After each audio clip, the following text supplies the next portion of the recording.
You're listening live to Rightside Radio with Phil Williams. It's hard to go wrong when you're on the right side.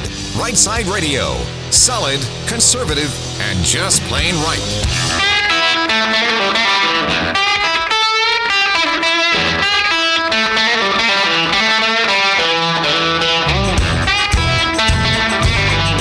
Alabama's syndicated news talk leader, Rightside Radio. Phil Williams here live in the Rightside studios. Man, we got the local, the state, the national, covering down on all the issues. And oh yeah, like the dude just said, solid, conservative, and just plain right. Well, welcome to it. It is Thursday. We like to call it Turbo Thursday. We got a little sound effect for that one, so hit it, man.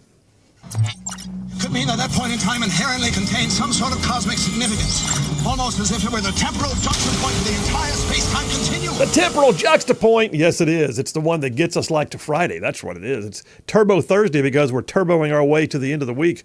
But we got a great show laid on for you. Before I do that, though, it's Big Rig on the board. Hey, man, how you doing? Good. How you doing? I'm good. A little copacetic today? Yeah. Just kind of chilling? Yeah, just a little chill today. Didn't get much sleep last night. Well, stay with me the whole 3 hours. All right. Hey, we got a great show laid on for you. I mean, wow, a full slate. So at 3 o'clock today, I'm pretty excited about this. A guy by the name of Daniel Schmid is going to be calling in. He is the Associate Vice President of the Liberty Council. They're an organization that defends constitutional liberties all over the United States. And they've got a great case going right now, assisting a National Guard officer in Idaho. And we're going to talk to him about that and about the idea of defending liberty in a big way. So, number one, 3 o'clock today, Daniel Schmid with the Liberty Council will be on the phone with us. And then at 3:30 today, you know the deal, Turbo Thursday also means Butters and Lee. So we got Butters and Lee coming up at 3:30. And then at 4 o'clock today, as if that wasn't enough, we've got State Representative Ernie Yarbrough calling in to talk about a bill he's already pre-filed for the next legislative session. So yeah, State Rep Ernie Yarbrough calling in at 4 p.m. And then there's still a triple dipper, which we'll see if I can get to it all. Hit it, man. The Triple Dipper. 3 stories you've got to know. That's right, the Triple Dipper, 3 stories, 3 themes, if you will, that you got to know as we run today's show. First out the gate, I got to bring it back up, man, because DEI must DIE. We got to get rid of DEI. This is the most ridiculous thing. But yeah, DEI must DIE is what I'm saying. DEI must die. We got corporations left and right that are bailing on the DEI, and yet we still got the government wanting more of it. And I'll tell you about all of that. Coming up is number 1 on the Triple Dipper. Number 2, I'm calling this section illegal illegals. Yes, they're illegal because they're illegally here, but the things they do when they're here are sometimes illegal also. We're going to talk about crime, and what I decided to do was, rather than talk about what's happened in Seattle, what's happened in New York, what's happened all over the place, all my stories are going to be right here in the listening area or in this region at the very least. So illegal illegals. That's number 2 on the Triple Dipper. And then number 3, back the blue. Look, there's a lot of things that could be said about what happened in this Georgia school shooting that happened yesterday. It's a horrible event. It's a maddening event. It's sad.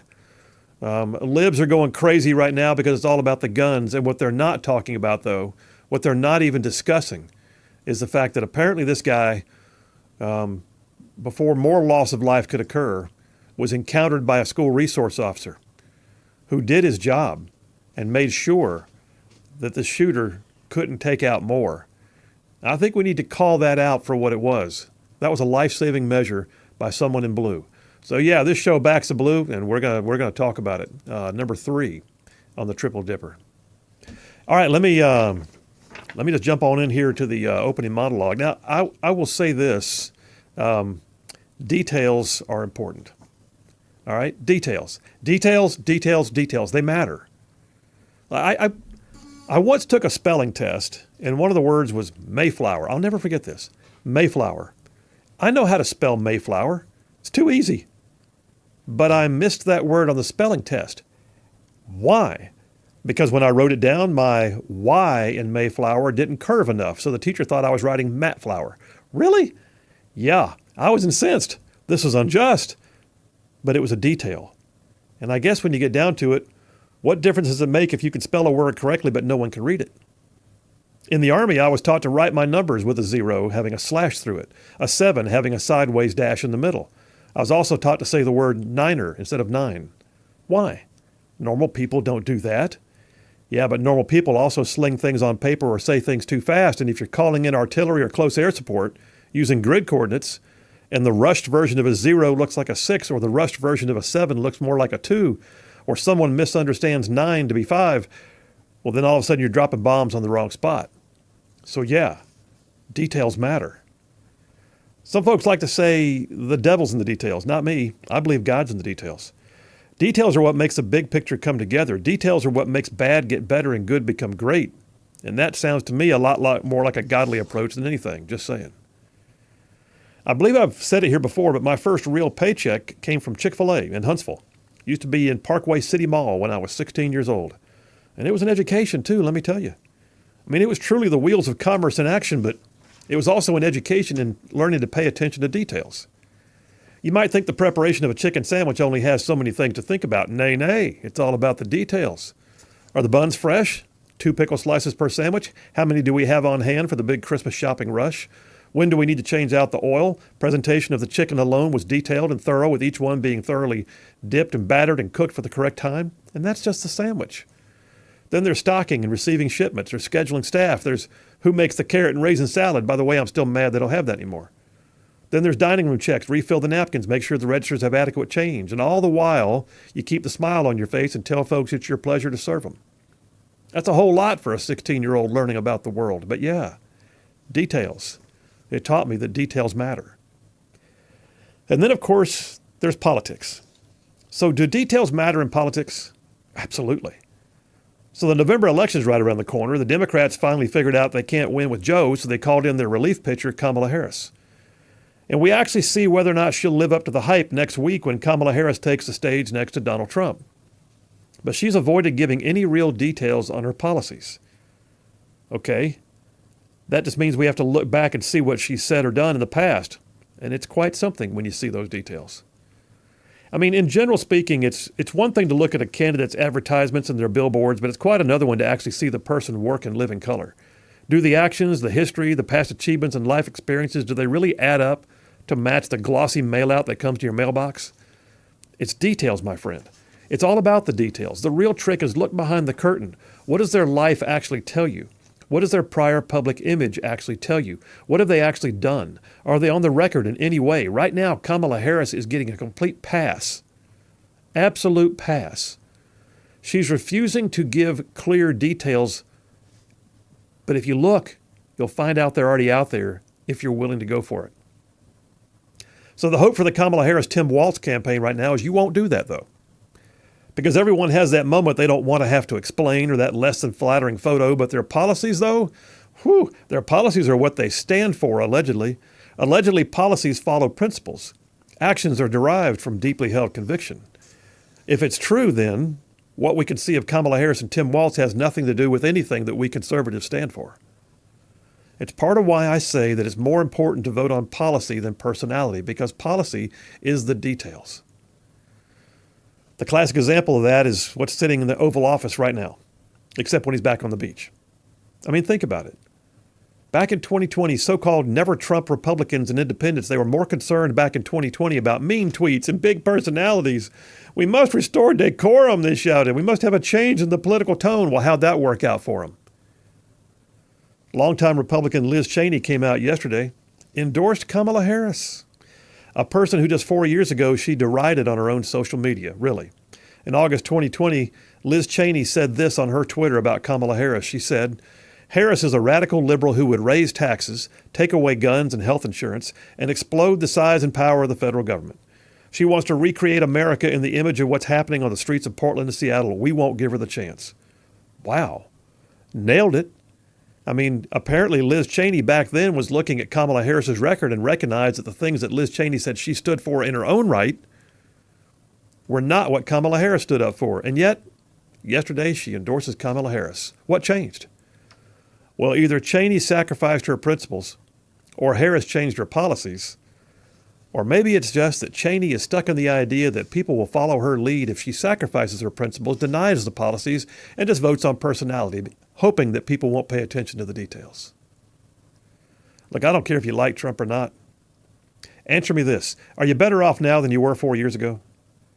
Joe Biden has had over 5 decades of details, actual details on the books, policy positions, scandals, votes on the record, soft on crime, hard on energy, wrong on foreign policy, terrible on taxes, and one weird gaffe after another. But hey, he had no mean tweets, so he sat in his basement for a year, and when he did come out, it was to a micromanaged, small-scale, low-energy environment with people sitting around in masks inside designated circles. Socially distanced campaigns. Epic weird. But yeah, nothing scary or mean because people didn't want the details. And now we have Kamala Harris. But y'all, if you're willing to look, if you're willing to review the policies from the past, if she won't give us details now, then all we're left with is what she's done before, and we can see it if you're willing to look at it. Because it's the details, my friends. We're at 2024. It's hard to believe we're finally here, but 2024, this is a major election, and I do mean major. And I want to encourage you, find the candidate. Find the real candidate. Find the real Kamala Harris. See if it fits the bill for what you're looking for. Look behind the veil. Get away from the shiny stump speeches. Check out their record. Have they voted as a politician anywhere in the past? Yes. Have they held down a job, started a business, made a payroll, served in the military, worked for charities? Have they made public statements in the past as they run for office now? Yeah, they have. What policies have they had? What are the details? The bottom line is this. It is all about the details. And the 2024 election matters more than any we've seen in decades. If conservatives don't rally up for their candidate and vote for their candidate based on policy, not personality even, but policy, then the 2024 presidential election is going to be more of the same that we've been experiencing for the last 4 years, and more of what we've been lamenting in the last 4 years. It's all about the details, my friend. They matter. And that's a wrap for the Right Side Way. There you have it. I mean, it's galling to me that right now Kamala Harris is hoping to just giggle and wave at the crowd and speak from a teleprompter and hope you won't look at the details. But if you have friends right now that are concerned about whether they can vote for Trump and they're just not sure, just ask them to get into the details and then make their decision. Phil Williams, Right Side Radio. Y'all stay tuned. We will be right back.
We are back. Phil Williams, Rightside Radio, solid, conservative, and just plain right. Just serving up some red meat for the soul. That's what I like to say. I got the text lines already open, 833-687-4448. That's 833-68-RIGHT. Text it or call it, same number for both. Man, I'm pretty stoked about this lineup on today's show. I mean, some days I have no guests. And I want to be able to unpack the information. Other times I know that the guests can come in and just make this a more robust discussion. And so, today we got a robust lineup.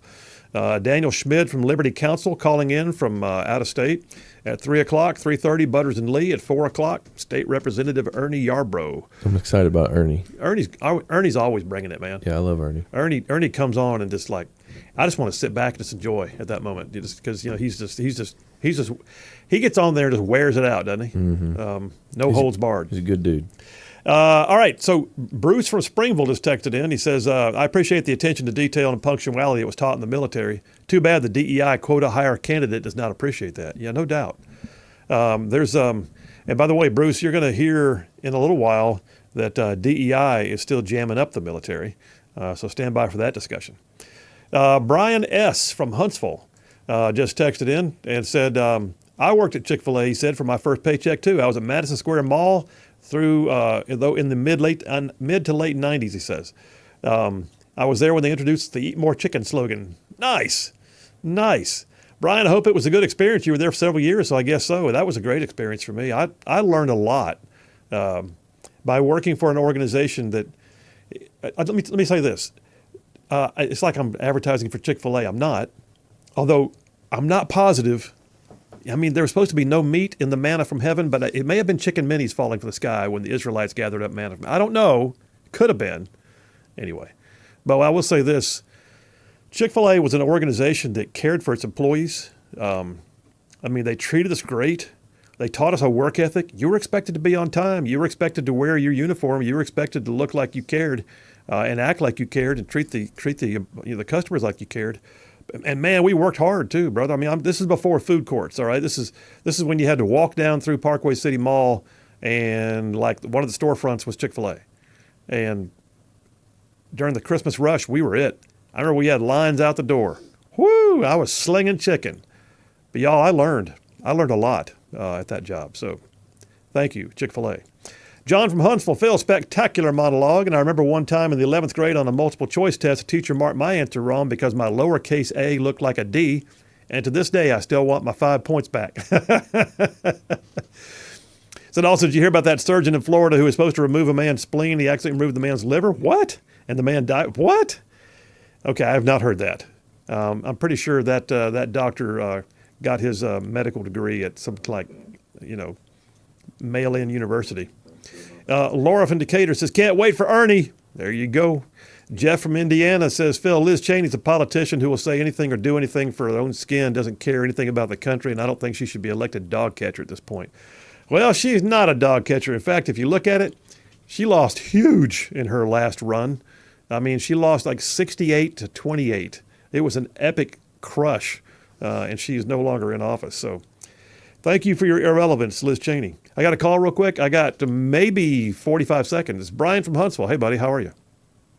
I just want to mention, from what my memory of the Bible at that point, it was manna and quail. It wasn't chicken wings. The quail came in when they said they were sick of, and then they had so much quail that they were like, it was coming out their noses. They were so aggravated. But you have a good one. See you, man. Thanks. Take care. All right. Yeah. Manna from Heaven. Now, Manna from Heaven, it might have been Munchkins from Dunkin' Donuts, too. That's always possible. All I know was goodness. There's some goodness falling out of the sky. That's what I know.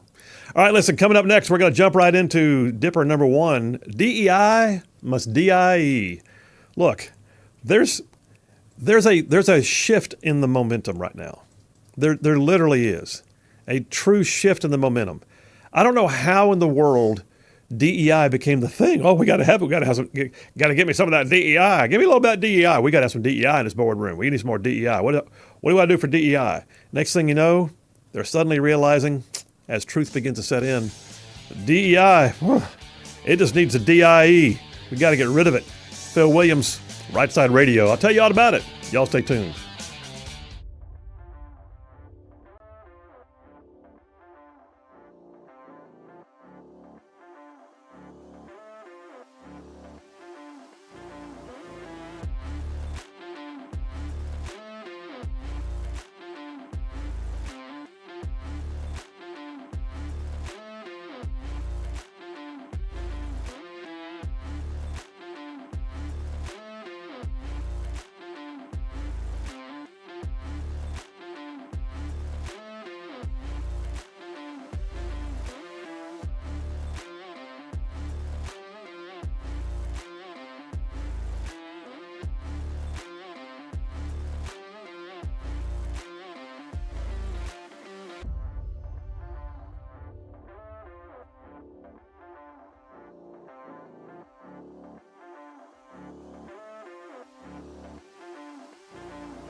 back. Phil Williams, Rightside Radio. Solid conservative, just plain right. Covering down on some major ground across the northern half of the most beautiful state in the nation. This one right here. I am talking about Alabama. Y'all, this show goes like way down south of Birmingham, up north of Huntsville, Tuscaloosa, back to Gadsden, parts of Georgia, Tennessee, and even Mississippi, all thrown in just for good measure. A couple more texts real quick before I jump into the topic.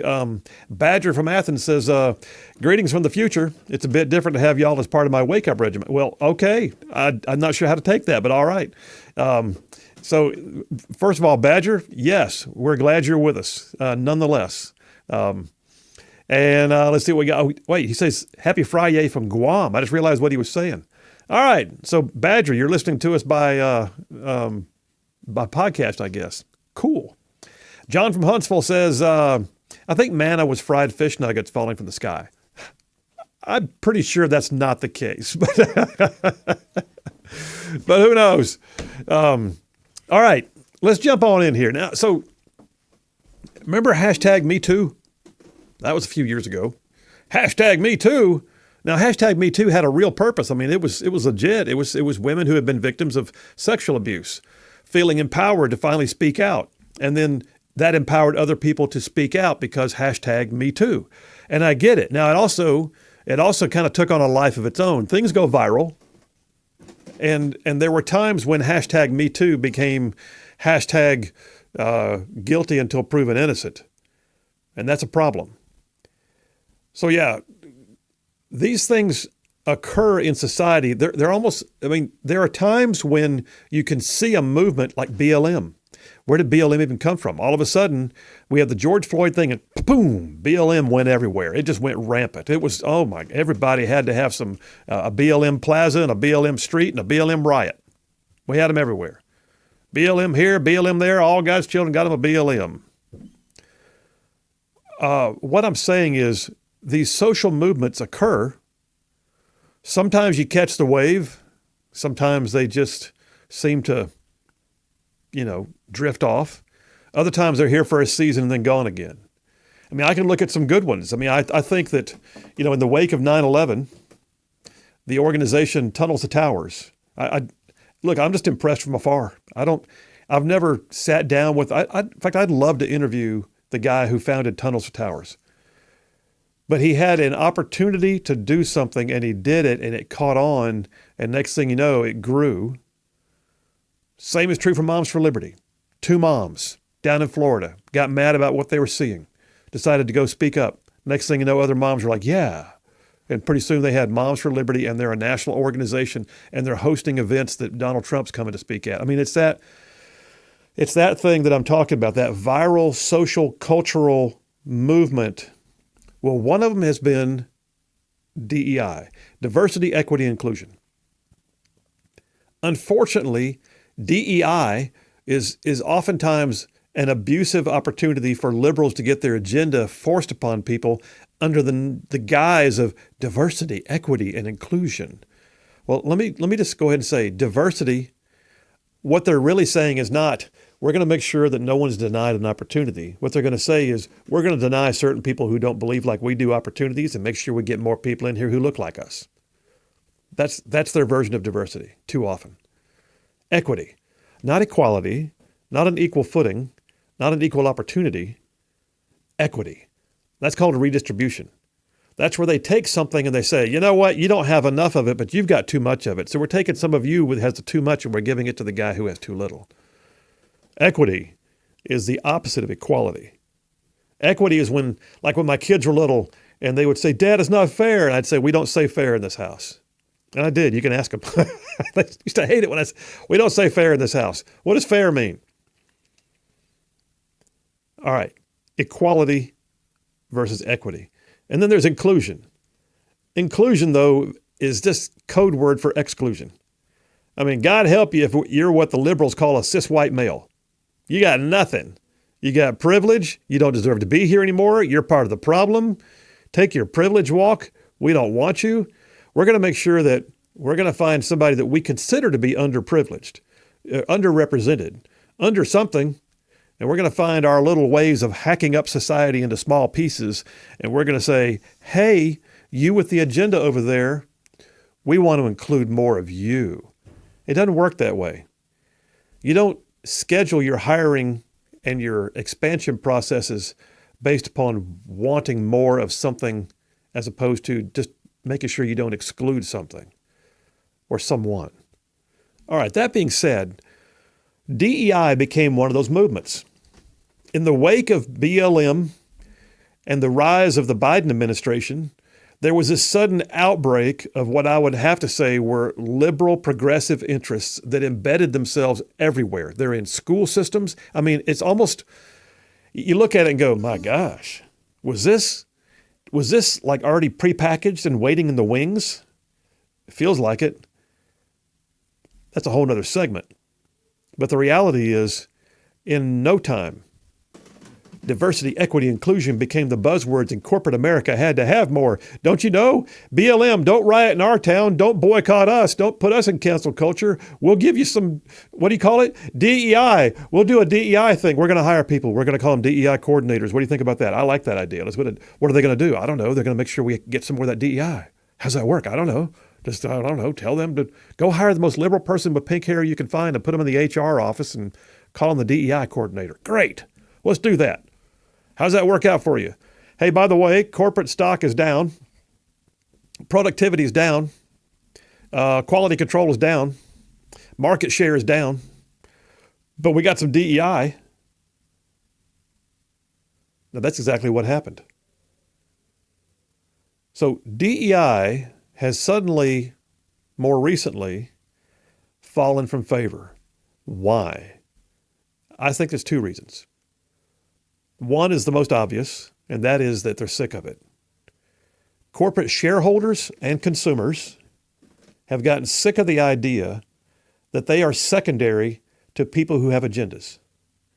If you're a manufacturer of a product, or you're the producer of a service, and your mission in life is to make money for your shareholders by providing the best to your consumers, and you went and had let that slip so that you could say you had diversity, equity, and inclusion, then sooner or later the consumers are going to leave you and the shareholders are going to get mad because their investment is waning. And that's where we are with DEI. Story here from Fox News came out just today. Actually, I take it back 2 days ago. Story here from Fox News. New York Times publishes a new guest essay saying that DEI is not working, and points out that just a few months ago they had another essay that said DEI works great. I'm telling you, man, there's a new wave. At the very least, we're having a stabilization.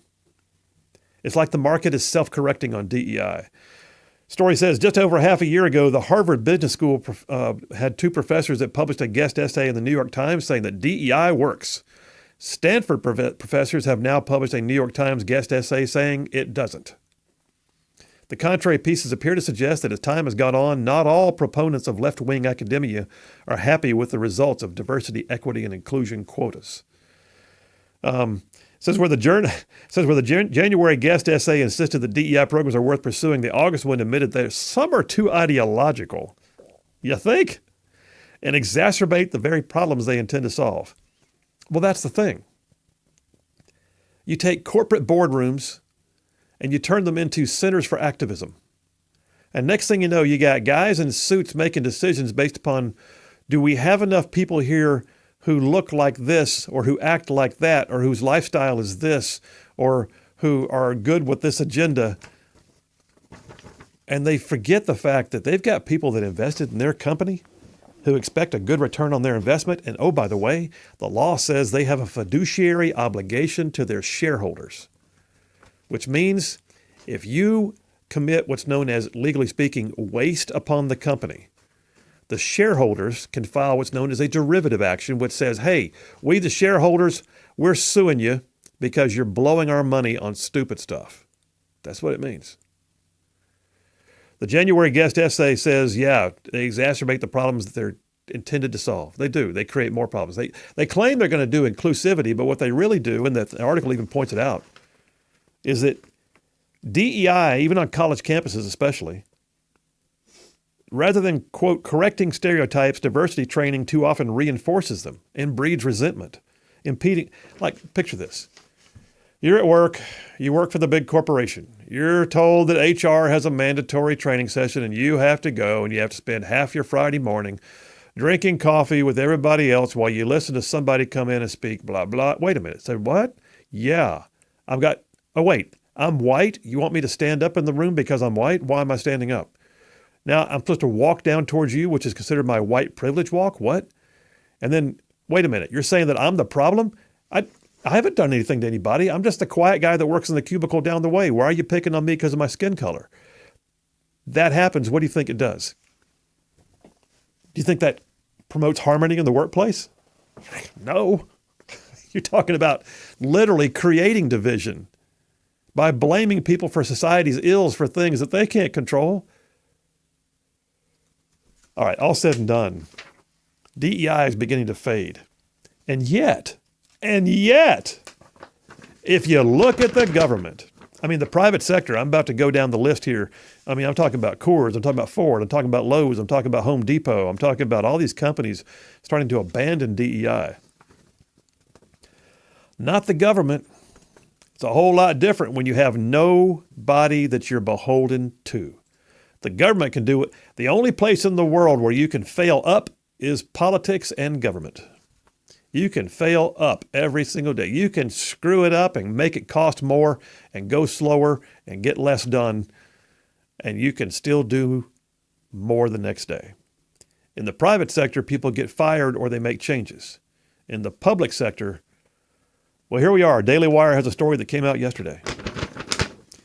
Biden-Harris's IRS is now hiring a DEI specialist with a salary more than 3 times the national average. What? Yes. So as corporate boardrooms left and right are bailing on DEI because they recognize it lowers productivity and diminishes the capacity of the company, the IRS is hiring a practitioner who's going to make upwards of $200,000 a year, being what's known as the Senior Diversity and Inclusion Specialist. Yeah, the average annual income in 2024 is $59,000, which means this person is making 3.2 times higher than the average. Specialists will be tasked with, quote, identifying best practices that will incorporate diversity and inclusion in training materials.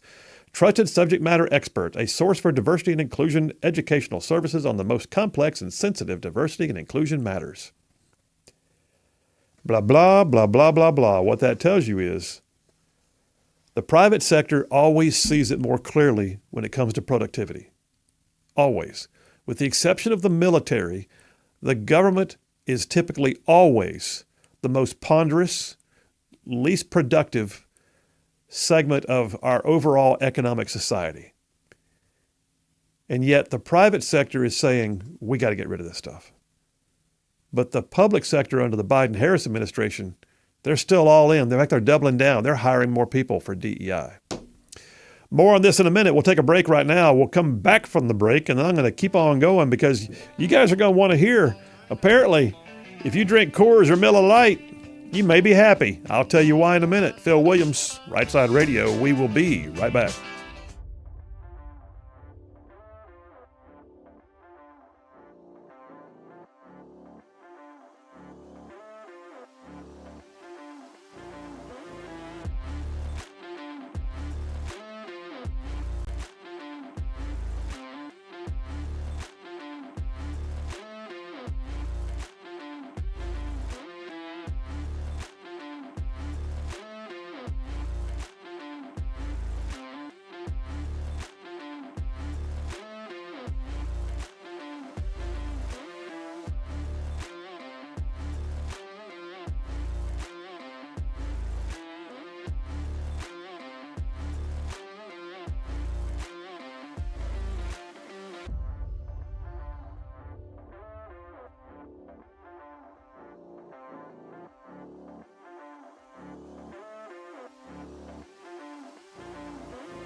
We are back. Phil Williams, Rightside Radio. Solid, conservative, and just plain right. Liberals fear and loathe this show, and I love it.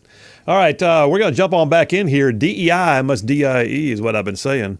So you're going to like this. I don't know if any of y'all out there drink Coors or Miller Lite, but apparently the Coors Company has decided they are done with DEI. Whoop, whoop. Can I have some applause? Applause for Coors, please. Thank you. Coors, you earned some points. Thank you.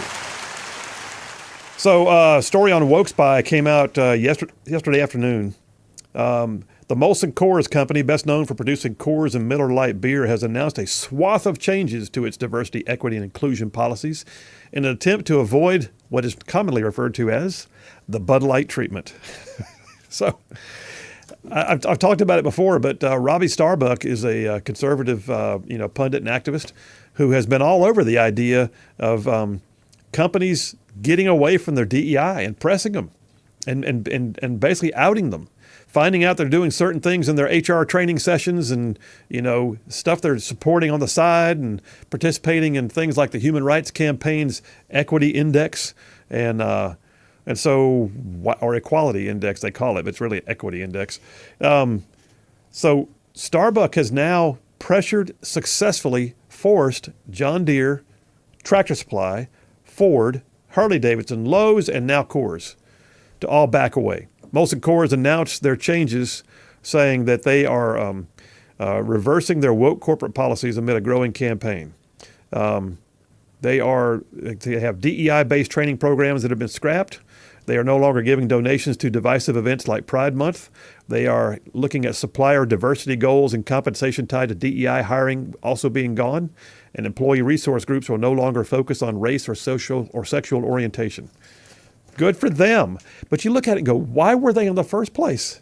Because they were scared. I tell you what, I so appreciate the corporations who are not having to backtrack on DEI because they never jumped into it. And they're few and far between. But they're the ones who stand up no matter what. It's, like Mike Lindell's My Pillow Company or Goya Foods and a number of the others who have just said, we're not doing that. Meanwhile, NBC News, Dateline last week. Home goods retailer Lowe's is paring back its efforts to promote LGBTQ inclusion, the latest large company to respond to a growing cultural backlash by conservatives targeting queer representation in public life. So here's the bottom line. It's Lowe's. They sell lumber, and they sell hardware, and they sell appliances, and they sell lawnmowers. Why do we need Pride Month at Lowe's? We don't. Just let them go ahead and sell lumber, building supplies, appliances, and lawnmowers. Why not?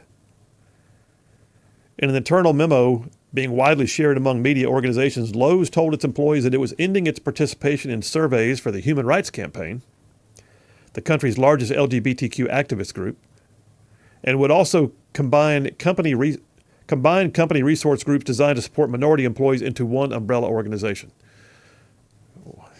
The company said it would also end sponsorships and participations in things like community events like parades, festivals, or fairs referencing pride parades.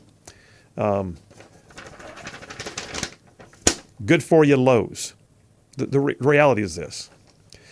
In a minute, we're going to come back with one more story, and I'm going to bring in a guest from the Liberty Council. They're a national organization that fights for religious liberties and the First Amendment and constitutional grounds all over the nation. We have a situation going on right now in Idaho in which the Idaho National Guard is bowing down to a DEI qualifier. And because a National Guard officer dared to have a religious belief that differed with the LGBTQ agenda in his personal time, he has lost his command and is undergoing an investigation. Daniel Schmid, Liberty Counsel, coming in next to talk about it. Phil Williams, Rightside Radio. Y'all stay tuned. We will be right back.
Alabama's syndicated news talk leader, Rightside Radio. Phil Williams here live in the Rightside studios. Man, we got the local, the state, the national, covering down on all the issues. And oh yeah, like the dude just said, solid, conservative, and just plain right. Well, welcome to hour number 2. We're glad you're with us. So I'm in this first section. I just finished giving you about a half hour of what I say is DEI must DIE. It is time for diversity, equity, inclusion to be a thing of the past in terms of what the liberal agenda constantly tries to portray it to be. But what's interesting is as the private sector has really begun pulling back, as the private sector has begun recognizing that they have a duty to their consumers and their shareholders, and they can no longer maintain this tepid approach to business by losing all ideas of merit and disregard for constitutional values. The truth of the matter is the private sector is moving away from DEI, but somehow or another, the public sector, the government, seems to be doubling down. The Biden administration is just in the process of hiring a brand new IRS diversity, equity, and inclusion director, while at the same time Lowe's and Coors and Home Depot and Harley Davidson, all of them are backing away.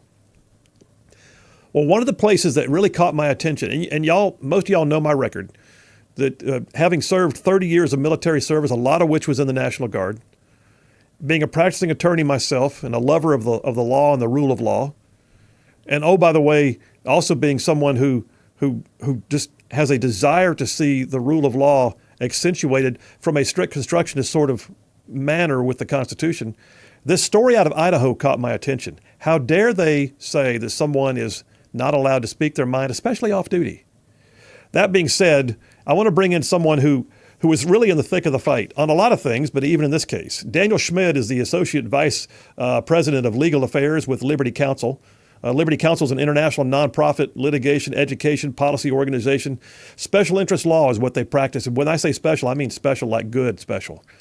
He got his undergraduate degree from University of Georgia, a Juris Doctorate from Liberty University. He's a constitutional litigator, and he's appeared on a number of other programs, Fox News, Newsmax, the Glenn Beck program, and others. Daniel Schmid, welcome to Rightside Radio. Thank you for having me. Absolutely. Well, listen, I think it'd be fair. My folks are not unaccustomed to the idea of hearing about special interest law firms like Alliance Defending Freedom, or here at home we have the Alabama Center for Law and Liberty. But if you would, just talk to us about Liberty Counsel and what y'all stand for and what you do, first of all. Well, primarily we're a civil litigation and education organization. We do policy as well that's devoted to the sanctity of human life, the family, and religious freedom. That includes protected speech under the First Amendment, the right to worship and gather and exercise one's religious belief, and then standing for traditional conservative principles. Wherever we happen to find fights against those, we try to stand in the gap and stand up for those who are just seeking to exercise that which the Constitution guarantees them. Well, and yeah, the Constitution guarantees them is the key phrase. So let me ask you, Liberty Counsel, if I recall, weren't y'all involved in some of the COVID vaccine mandate cases?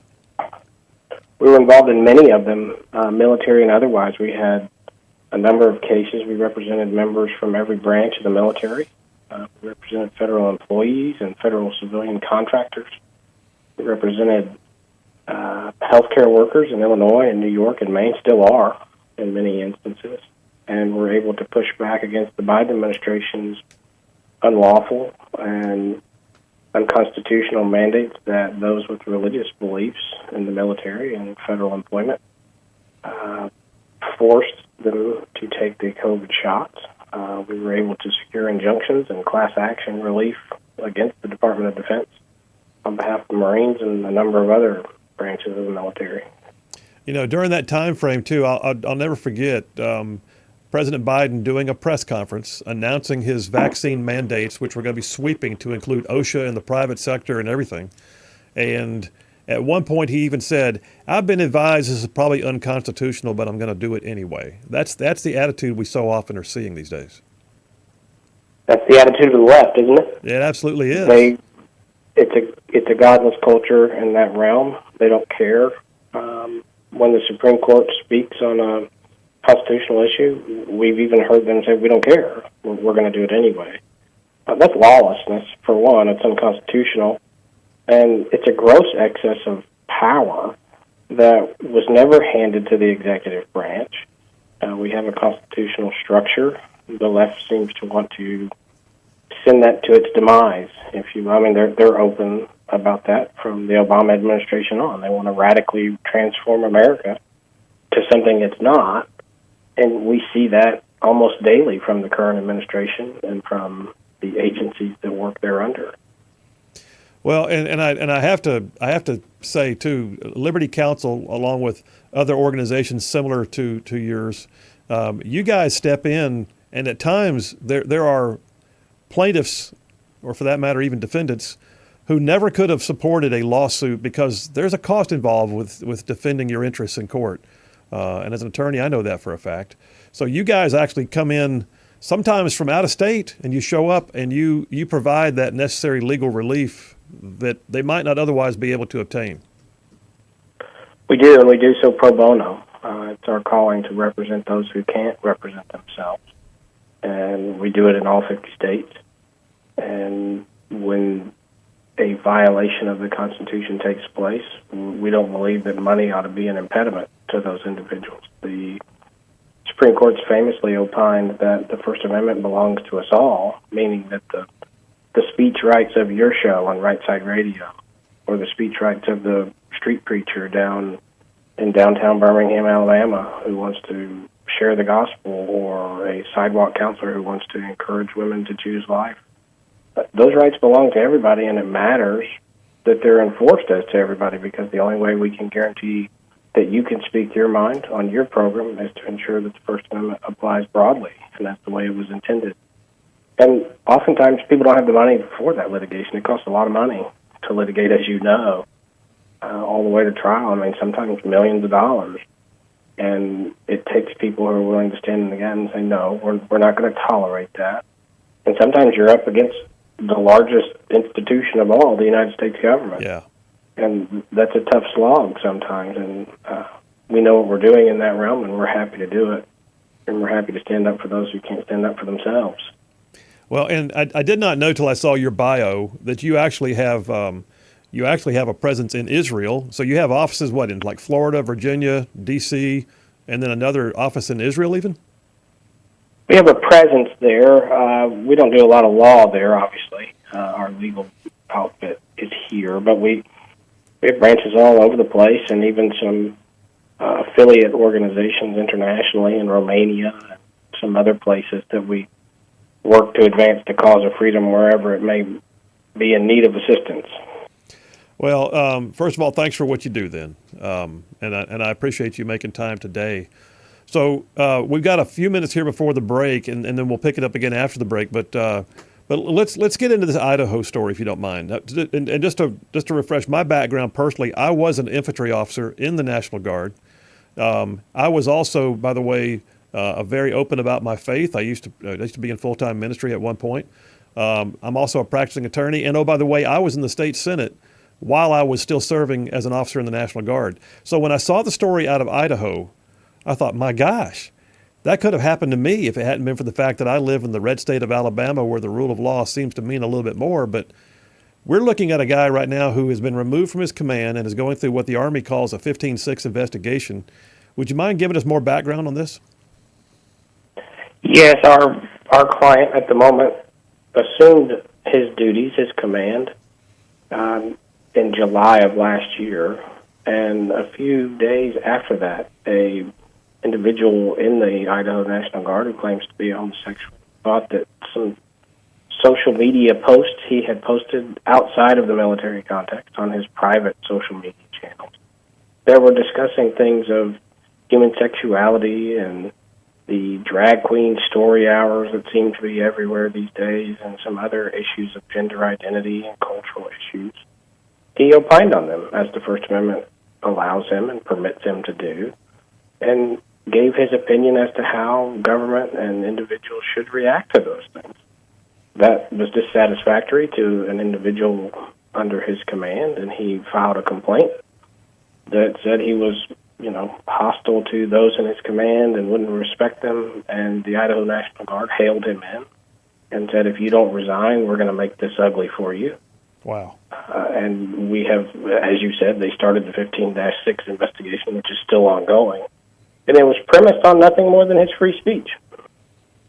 Wow. So the guy is enduring a 15-6, and I'm sure that's putting a flag on his career for the moment. And then I have to ask, wasn't he running for office? One of the reports that I saw said that he was actually making those comments in conjunction with his run for some type of office. He was running for a local office there, and the statements he made were in the context of a political campaign to opine on what the government should do. He was running to be an official representative of the people in Idaho and to opine on those things. And the speech wasn't given in its military context; it was given in that context. And as he was running, the First Amendment is at its strongest, the courts have said over and over again, in the context of political speech. And that's where this took place. Yet the Idaho National Guard said, because of what you said and the way it can be perceived and the way this individual who complained perceived it, that we're going to force you to resign, and if you don't, we're going to remove you from command. And to this day, which is now a year and 3 or 4 months later, is still not in command and still going through the administrative process because they're ignoring what the First Amendment requires them to do. Well, this is by the way, I don't know what rank he is. You're welcome to tell me if you want to, but the reality is rank is also something that is achieved in part through merit, but also in part through time. So he is losing his opportunity for command, which is going to jeopardize his ability to advance his career. I mean, he's actually to the point of now he's accruing actual damages. Oh, he's been accruing damages for a while, and the Supreme Court, as you probably recall as a lawyer, said the loss of First Amendment rights for even minimal periods of time, moments in time, is a sufficient injury, leaving aside the actual harm that's occurring to him in terms of his military career and the things that are going in his file and the investigation itself. Now, he's fighting that. He's represented by a good man in that regard as well, and we have come along to say if the governor of Idaho won't step in, which he's authorized and empowered to do for the National Guard, then there may need to be a lawsuit in federal court about this to knock this off, because the First Amendment doesn't recognize what's going on. The Constitution doesn't recognize what's going on. In the military, these individuals who swore an oath to defend our freedom are entitled to the same freedom they stand up and defend every day. That's exactly right. And do you know, by the way, is he a combat veteran by any chance? I don't know. I think he is. But regardless, I mean, whether he's in the reserve or from the lowest enlisted man all the way up to the commander-in-chief, not one of them surrenders their First Amendment rights upon enlistment. No. The First Amendment applies to all of us. And you know, as a former politician and a lawyer and a former National Guardsman, in none of those contexts, when you signed up for any of those roles, did somebody put a piece of paper in front of you and saying, well, you can do this, but you have to give up your right to speak. Yeah. It doesn't happen. Because they can't do it. No, never because the First Amendment applies equally to this man, yet he's not being afforded the protections he's due, and that's why we've asked the governor to step in and say, knock this off, or else we're going to have to seek further relief. Well, you bring up a great point about the governor. If you don't mind, we're going to take a break right now, Daniel. We got to take the break just because of our scheduling, but we're going to come back and have a few minutes to wrap it up. Can you hang on through the break? I sure will. Absolutely. We're with Daniel Schmid, the Associate Vice President of Legal Affairs at the Liberty Council, stepping in on behalf of a National Guardsman who's just basically having his career tanked because somebody got offended. There's no constitutional right to not be offended. Phil Williams, Rightside Radio. Y'all stay tuned. We'll be right back.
And we are back. Phil Williams, Rightside Radio. Solid, conservative, and just plain right. Saving the world one soundbite at a time. Going to go right back to the phones right now. We only got a couple of minutes for the end of this segment, but Daniel Schmid, who is the Associate Vice President of Legal Affairs with Liberty Counsel, has been giving us the lowdown on the situation in Idaho with a National Guardsman who has been relieved of duty pending a 15-6 investigation, which is part of the Army administrative process, because he apparently had an opinion about gay marriage and lifestyles on his own spare time outside of the military. Daniel, we've only got a couple minutes left because we ran long in our first segment. My fault on that. But I want to ask you, I know you guys have put the governor on notice. And I know the governor also has a senior legal counsel and they have a JAG officer for the National Guard. Are you getting any response at all from them? Not formal response as of yet. And we have put together a letter that we're probably going to send in the next day or so that goes to the Idaho legislature as well, to put as much pressure as possible. And I know we're still reaching out internally to say, hey, we don't think you agree with this. You happen to be fairly conservative yourself. Yeah. Go in and knock this off. There's some good people who work for him in the Solicitor General's office and in the AG's office out there. So we're hopeful that we'll still get some official action on this before having to go a more physical route, if you will. But as of yet, we have not had a formal response yet. Well, and I don't know where the 15-6 is in its processes. Those can be ponderous, and obviously they're making this one as ponderous as they can. But somewhere along the line, I would hope that the guy who filed the complaint would actually be able to prove his case and why he was so offended with something that didn't even happen in his own presence. Has that been addressed? It has not. Now, there's, as you mentioned, they're ongoing, and to some degree they're private, so I'm limited in what I'm able to say. But I will opine on one of the things you mentioned, which is you would hope in these instances somebody can prove their case. The problem for this complaint and the problem for the investigation in itself is it doesn't matter whether you're offended or not. You can be offended by someone's speech all you want to. That doesn't give the Idaho National Guard the authority to hail a commanding officer in on a 15-6 and say, you must resign, because the First Amendment doesn't recognize that. They're not going to either. Well, Daniel, I got to leave it there, but I really want to keep tabs on this, and so I appreciate your time today. Thank you so much. Thank you for covering. Absolutely. Daniel Schmid from Liberty Counsel. Phil Williams coming right back with Butters and Lee.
We are back. Phil Williams, Rightside Radio, solid, conservative, and just plain right.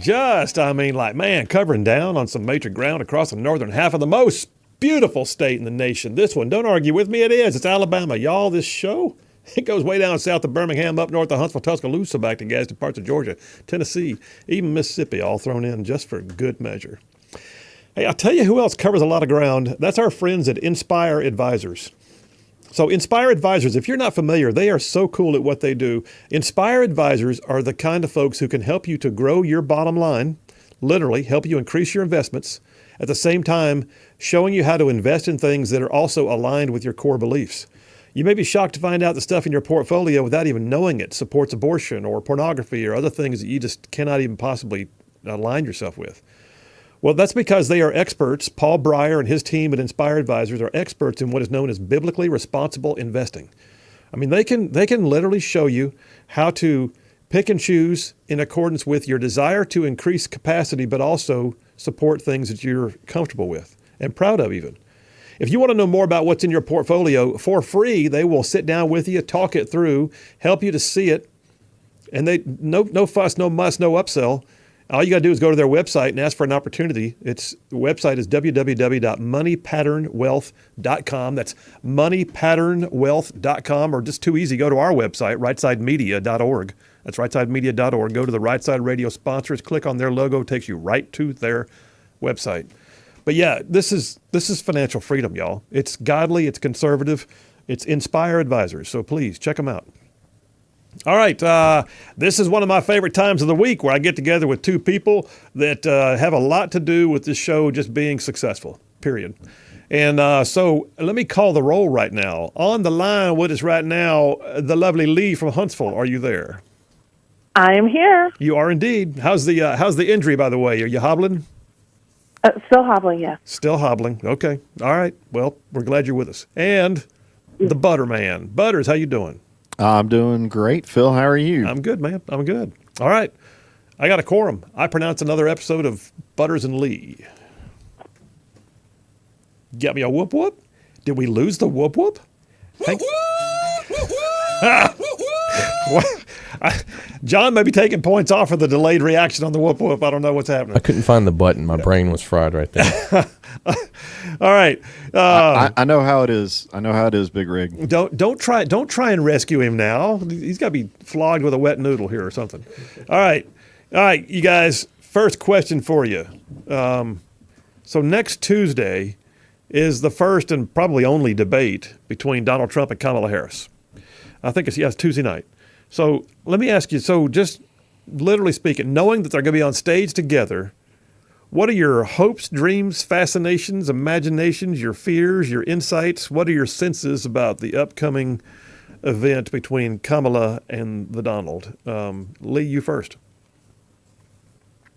By the way, I swear I can exactly recreate that sound effect. If you ever just need it, I can do it on the fly. Next time he can't find the button, you just go ahead and yell it in the microphone. I will. So I think, personally, I think she's going to be alerted ahead of time of the questions. The media is just a de facto wing of the Democrat Party at this point. And I think they are desperate, and I mean desperate, to keep her relevant in this race. They can see she's not doing as well. Everybody needs to keep in mind that Hillary Clinton was way ahead at this point in 2016. Oh, yeah. Or 2015. She was ahead. So the fact that they're dead, because they always oversample Democrats in these polls, and the fact that they're either tied or she's even one or two behind, it's not looking good for her. So how do you think she's going to do on stage? I think they'll feed her the questions, so she'll be prepared for the questions. But what she's not going to be prepared for is any follow-ups or any comments that have to be addressed by President Trump. And I think you're going to see two different Kamalas. You're going to see an answer that's been extremely practiced on a question they're asking. But then follow-up, she's going to stumble, fumble, and word salad her way through it. So you're going to see both of those things, and you're going to wonder, why does she sound so good at this answer, but then on follow-up she sounds like the normal Kamala. So I think you're going to see both of those things. Or if something comes out of left field, she is going to straight up not know what to say. Okay, so Butters, what was my litany? It was like hopes, dreams, imaginations, fascinations, fears, insights. What do you think about the coming into it? I think it's going to be a show. Do you really? I think the show is going to come afterwards with all sorts of fiction and spinning, and who knows what they're going to talk about how great she did. I'm looking at her website right now. There's still nothing. No policies. About policies. So I maybe she'll talk some, or maybe she's just being unburdened by what has been. I don't know. I mean, is she going to get some? No doubt they're doing something to prepare her. I would guess, if I had to take a hunch, they're going to try to paint it as though Trump is a bully because he actually answers questions and basically points out that she's not answering anything. And I think if she plays the little victim card, then that will probably be the spin, and that will try to be the narrative that comes out of it. I saw one report yesterday that said that that the inside track is that Kamala's plan is to try and rattle Donald Trump to get him off his game and maybe make angry Donald come out, and the other side is to basically stay vague and somehow cast all the chaos of the last 4 years on Joe Biden as if she had nothing to do with it. That's what I've heard that the plan is. I just don't think she's competent. I mean, she's just not going to be competent. I don't think she'd be that good. And I mean, like him or not, this is his stage. Right. Yeah. I mean, this is where he lives. So I don't know. It'll be interesting to see. I think it's going to be a lot more about the post-op and what you do to fix it and how they spin it. Lee, any final words on it? Yeah, I agree. I don't think she's going to be able to knock him off his game. He's too good at this. I mean, as long as he doesn't, as long as he listens to Tulsi, and that is something, I had discussed this with Dee, that is something we did not ever expect to come out of our mouth. But if he listens to Tulsi and her suggestions, because she roundhouse kicked her in the mouth and ended her career in that one debate. So no doubt. If he'll listen to that, then I think you'll see the kind of performance we're hoping for. All right, next question before I run out of time. I got about 3.5 minutes here, so let's do this. Here's the deal. Trump announced today that he's going to form a new government efficiency commission. He's going to name Elon Musk to be the czar over this commission with the mandate to go and access all departments across government and find means of streamlining and creating efficiencies. Basically, it's designed to streamline government processes by using outside innovators and business leaders to come in and get her done, with Elon Musk heading it up. Is it going to work? Is it a recipe for disaster? Will the deep state try to sabotage him? Give me all your thoughts. You're first this time, Butterman. I think the way this team seems to be, the coalition that seems to be building, RFK, Tulsi, I think the deep state's going to be really scared about all of this. So Elon Musk, that would be incredible if he could get in there. And honestly, so what if stuff breaks? It ain't exactly working great. Yeah, So I mean, I'll tell you what, I won't say anymore. I'll let Lee go first. Lee, your thoughts on it? I think that, Elon is great at streamlining. I mean, look what he did for X. I mean, I know a lot of people are talking smack about how it's doing, but he went in and fired, like 90% of the people, and it still worked. So I'm saying he understands about streamlining. He understands about profitability. He understands about duplication of positions. He understands the waste. And I mean, God knows the government has 100,000 times the waste of X. So I'm just saying, I think he's great for this position, and I wholeheartedly agree. I think one of my favorite moments watching a private sector do its thing and also beat back liberalism at the same time was when he bought X and he walked in the front door carrying an actual kitchen sink in his hands. And said, because he had told him, I'm bringing everything and the kitchen sink. And he literally walked in, he carried a kitchen sink in, he set it down in the lobby, and he went to work. Go ahead. The only other thing I'd throw out is Elon. I mean, he doesn't know. I mean, there's no benefit to him. He'd really be. I mean, Yeah. He's not trying to get favors out of Trump by doing something like that. So That's a great point. In fact, he said he's going to do it for free on his own time. So, hey. The man has time? Okay. We know he has money, time too. Wow. All right. Hey, let's round one of Butters and Lee. We're going to take a break right now. We come back from this break, and this is where we flip the script. I asked them questions in the first round, and they asked me questions in the second round. I just wait with bated breath to see what's going to happen. Phil Williams, Rightside Radio. Y'all stay tuned. We will be right back.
We are back. Phil Williams, Rightside Radio. Solid, conservative, and just plain right. Liberals loathe and fear this show, and I love it. All right, we're going right back now to round 2 with Butters and Lee.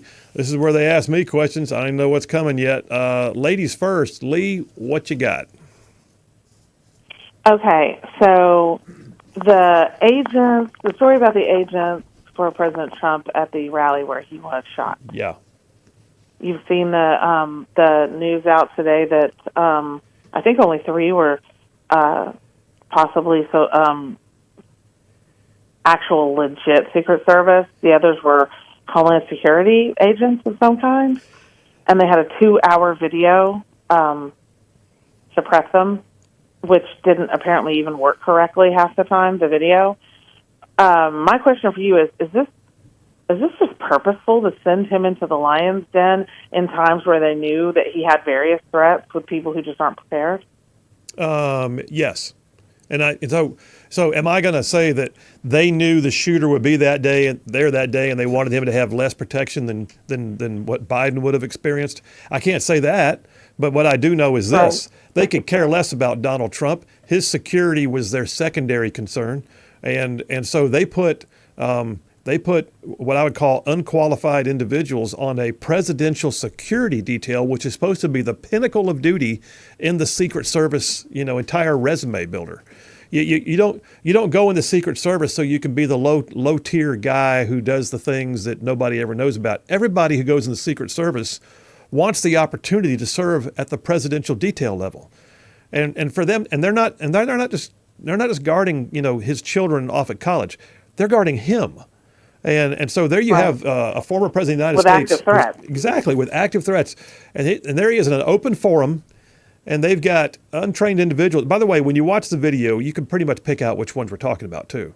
I mean, you can look at them and say, okay, that one is tactically, lacks proficiency. And this one over here looks like she's never even held her firearm, much less tried to holster it under duress. And then, exactly. I mean, there was zero muscle memory there on how to handle herself. So, yeah, the bottom line is that's super, super, you know what? I was about to say frustrate. Frustrate is not even a good enough word.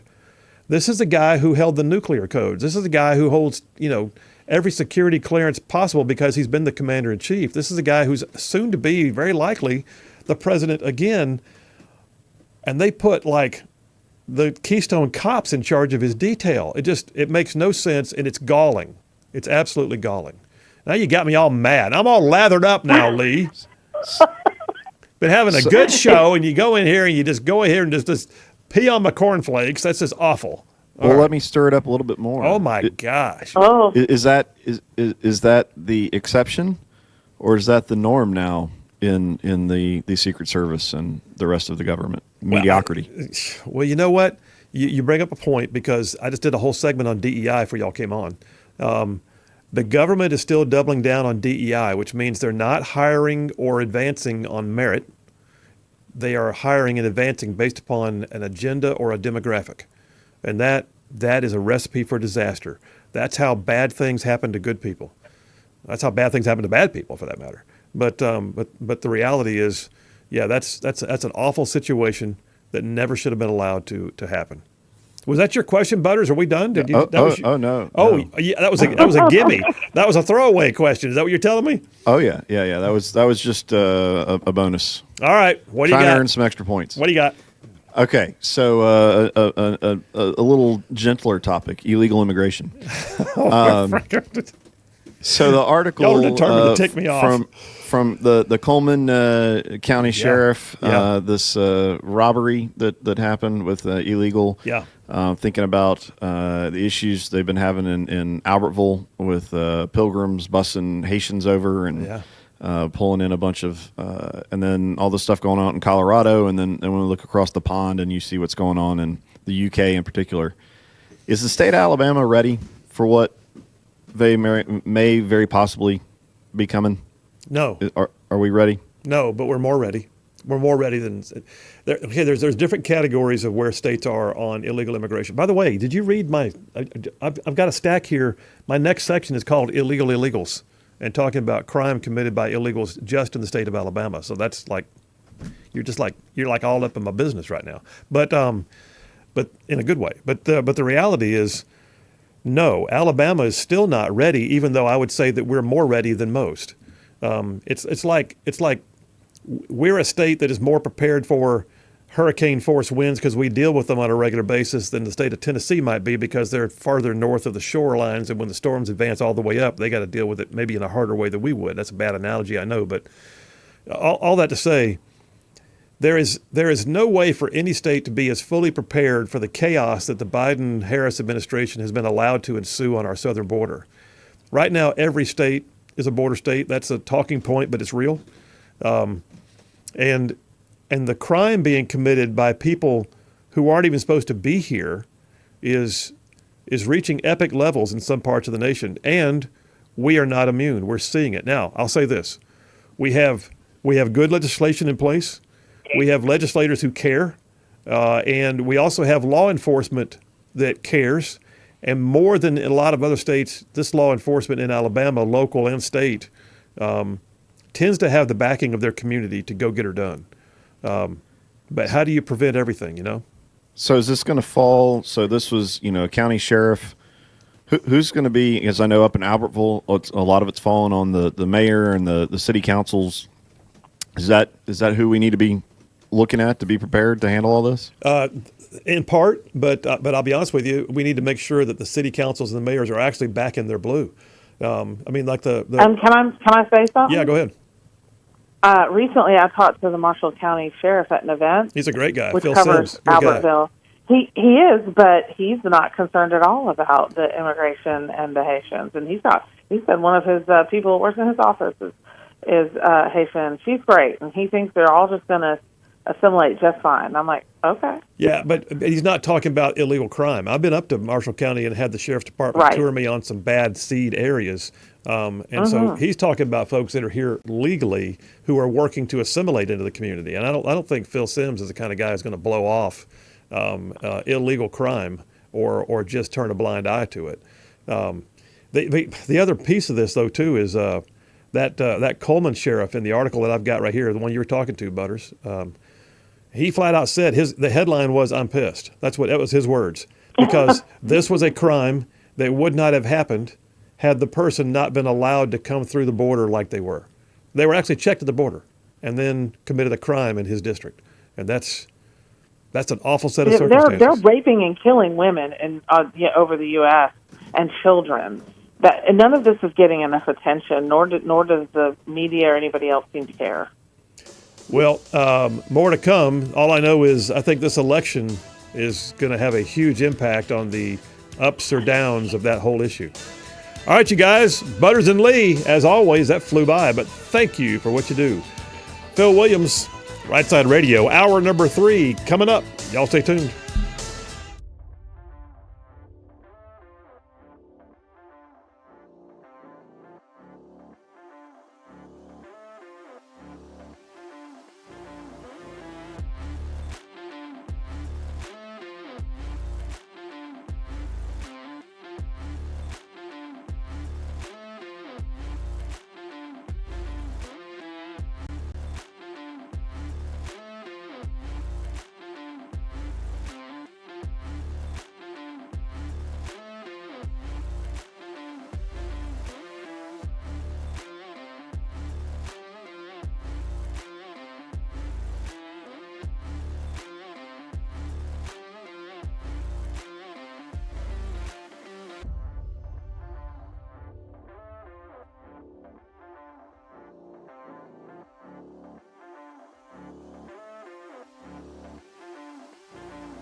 You're listening live to Rightside Radio with Phil Williams. It's hard to go wrong when you're on the right side. Rightside Radio. Solid, conservative, and just plain right.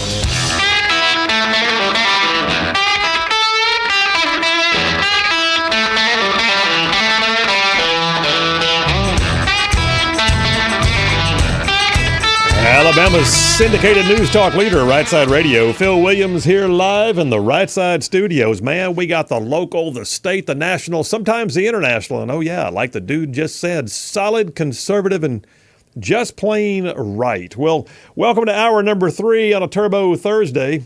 And I'm going to go into, it's really only Dipper number 2. I'm not sure we're going to get 3 Dippers today. That's okay. It's good content. So Dipper number 2, I called it Illegal Illegals. And I decided, you know what, I talk about things that happen around here, around the listening area, around the state of Alabama all the time, but I also broaden the scope and I talk about things that happen other places. And it's so easy for us to get into the mode that we think that crime being committed by illegal immigration or just the impacts of illegal immigration overall are things that really impact folks, you know, out there, somewhere else. And yet that ain't true.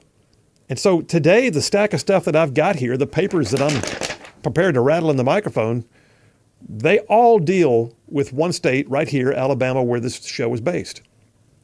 That being said, as I was putting it together, I realized that a friend of this show, State Representative Ernie Yarbrough, a Republican from Trinity who represents House District 7 in the Alabama State Legislature, he has actually got a bill already pre-filed that helps to address the issues of illegal immigration. And you know what? I thought, dang, Ernie hadn't been on in too long. So let's just get him in the show today. So on the line right now, State Representative Ernie Yarbrough. How you doing, man? Brother, I am good. I'm doing fantastic. It's been a great summer. I've gone to Scotland, which makes my summer amazing. And I have come back fired up and ready to go for freedom and all things Alabama. Nice. You went to Scotland last year too, didn't you? I did. Yes, sir. I go every year, help leading history tours. Our kind of the Scottish connections of our faith and our politics and our Southern culture. So I love it. It's fantastic. Okay, well, I'm going to have to go on one of those trips with you at some point because my mother's side of the family were McBrides. And so I am certain that, and by the way, I've been to Scotland. I lived over there for a while, and so I've got to go back. It's a bucket list item for me. So I want to know in the future when you're going. Absolutely. Well, we're about to launch our website, Stand Fast Travels, and we'll be launching that for taking trips October of next year. So outstanding. There you go. All right. I'm already penciling it into my mind as we go. All right. Hey, let's jump on this. So. Listen, Representative Yarbrough, you're a rabble-rouser, apparently, because the Alabama Reflector, Brian Lyman's group, wrote a piece that said, you know what, these immigration bills draw criticism. Well, good. But you filed HB 7. You pre-filed it already. Tell us what that bill does. Yeah, so the basic idea there is that we're all consciously aware of the fact that the federal government has completely abdicated its responsibility to protect our borders. And because, you know, whenever you have somebody in higher places of leadership that abdicate their responsibilities, it always creates a mess of complications for people under them. And so, you know, my campaign slogan being Make Alabama Local Again, the idea there in part is that, hey, wherever we have the problems, let's create solutions local to the problems so we can snuff it out at the lowest cost and the highest efficiency. And that's really the concept behind HB 7. The concept is, hey, we're going to allow local law enforcement, since the federal government, because of our leadership in the federal government, is so inept and even evil, intentionally invading our own country, allowing this to happen, incentivizing it, paying for it. Why don't we actually enlist the boots on the ground, the grassroots people who actually care about their communities? Let's enlist local law enforcement to be able to enter into a memorandum of understanding with the federal government to enforce already existing immigration laws on the books. So it doesn't create any new immigration laws. It doesn't create any new whatever. It just, hey, you guys can enter into an MOU with the federal government to enforce already existing immigration laws. And in the process of doing this, we also, you know, the Democratic Party, we had this bill last session. If I hadn't filed it so late in the session, we would have got it to the floor. It was co-sponsored by the chair and the vice chair of the committee that it was put into, and they've sponsored it again. So But we just ran out of time because the gambling bill kind of ate it all up. But the idea there, again, is that local law enforcement can help enforce already existing laws on the books. We received an amendment from the Democratic Party, which really was our amendment, that nothing in the bill would be construed as violating the constitutional rights of anybody. Well, that's fine. That's obviously that's our amendment, so whatever. But I mean, they were concerned that this bill was going to create isn't it funny how it creates these like red herring, false flags? Hey, they're just going to drive around and go, hey, that guy is darker skinned. Let's pick him up and call ICE. No, of course not. And what's going to happen? What the purpose of this bill is if you've got somebody, and it's called the Laken Riley Act, HB 7, named after, of course, Laken Riley, who's tragically lost her life due to the murder of an illegal alien in Georgia. But the thing is, the illegal alien, he'd already had several altercations with the law, right? But they just catch and release, catch and release, catch and release. And but what's happening is those guys who are committing these lower level crimes, they're actually serious criminals from back below the border or somewhere else that come in from the southern border, and they're getting habituated, they're getting situated, and they're just ramping up to where they're ready to do what they actually came here to do, which is serious crime.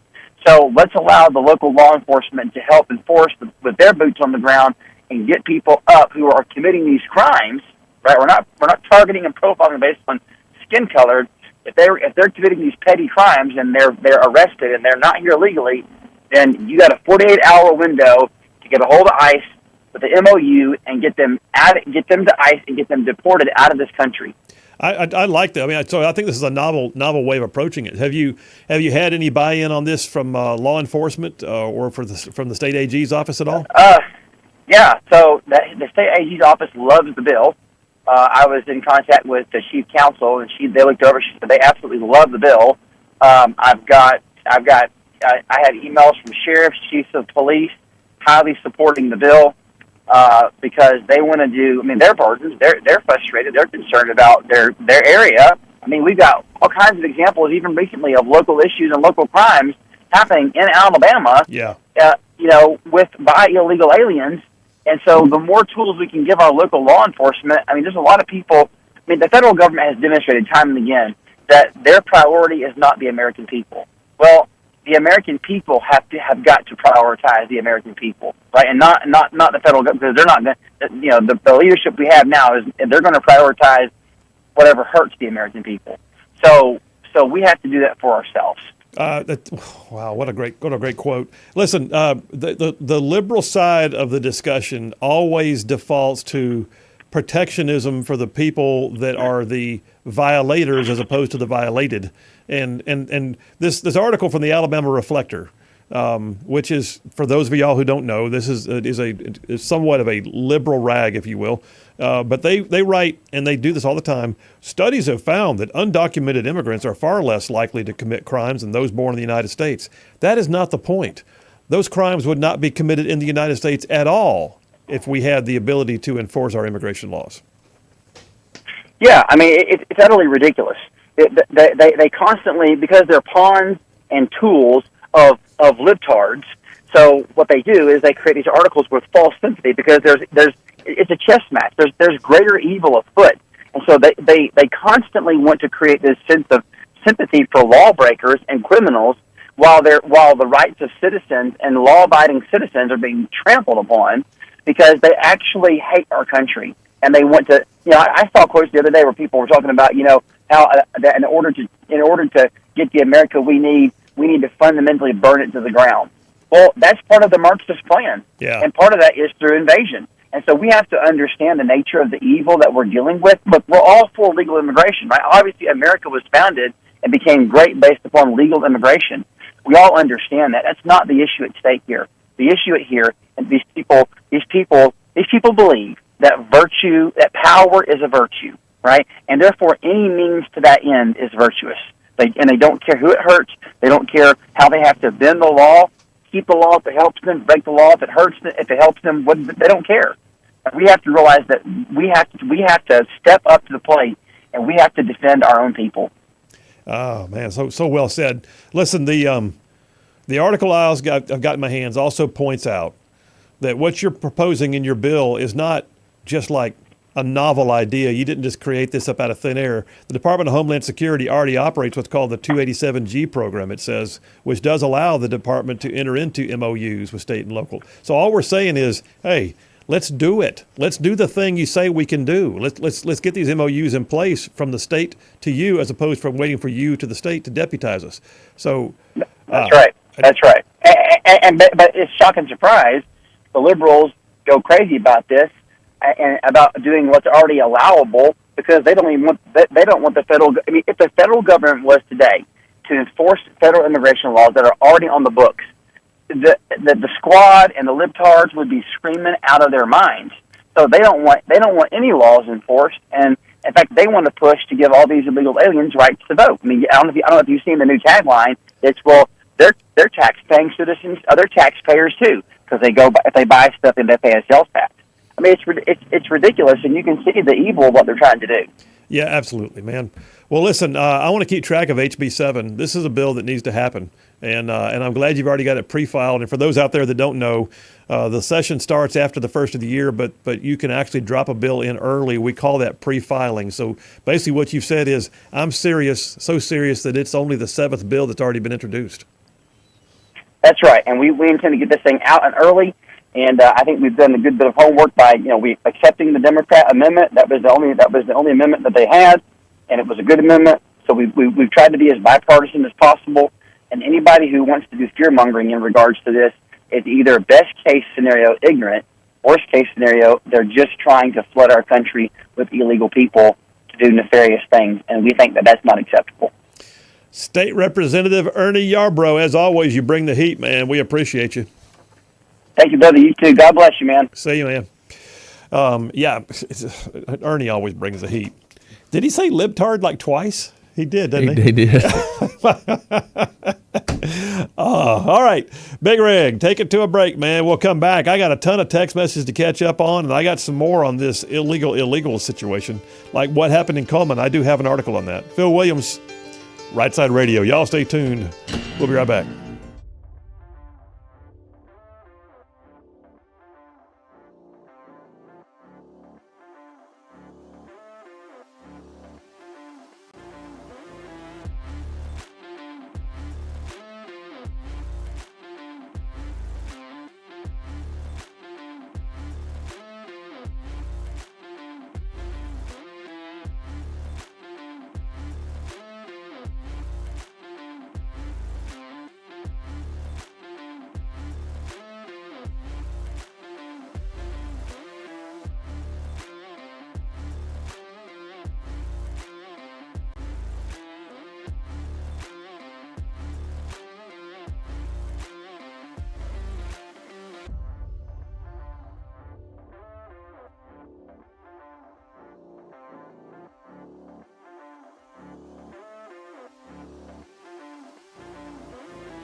And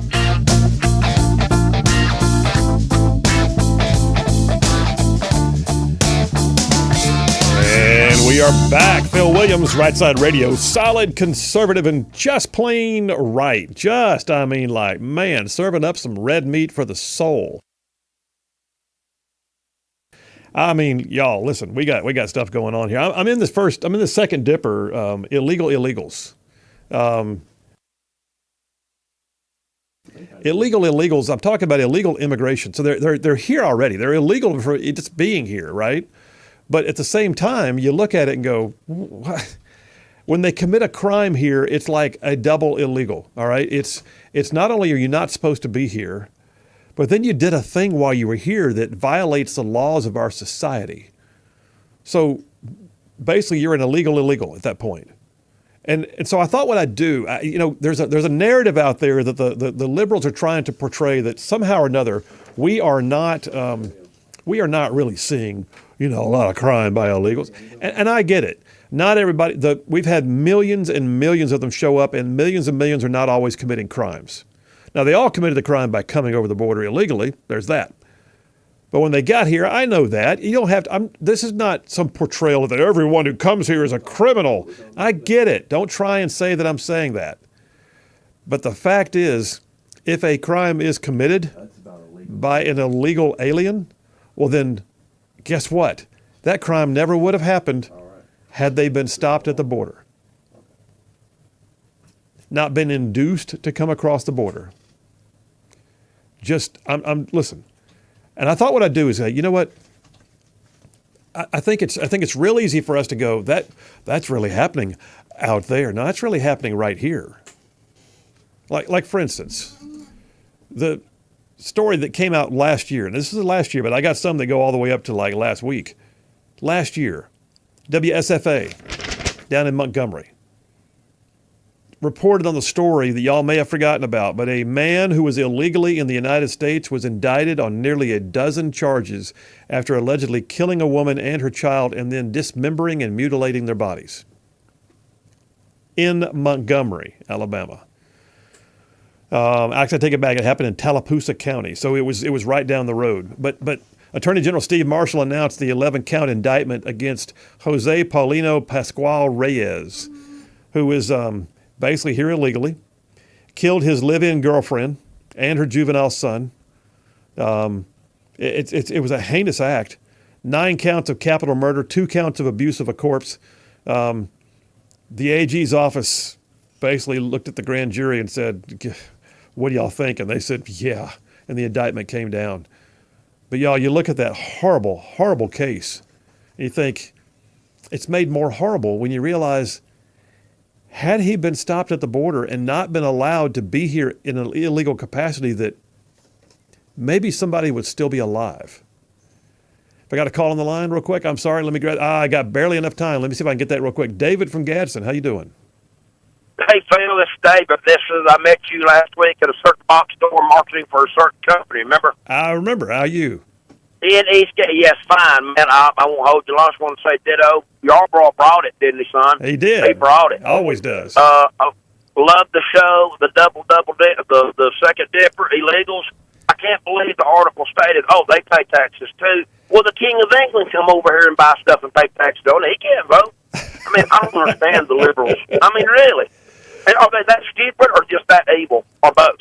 Yes and yes. I think they yes and yes. Absolutely. I hear you. David, thanks for the call, man. Appreciate you. Thank you, brother. I'll call again. All right, good.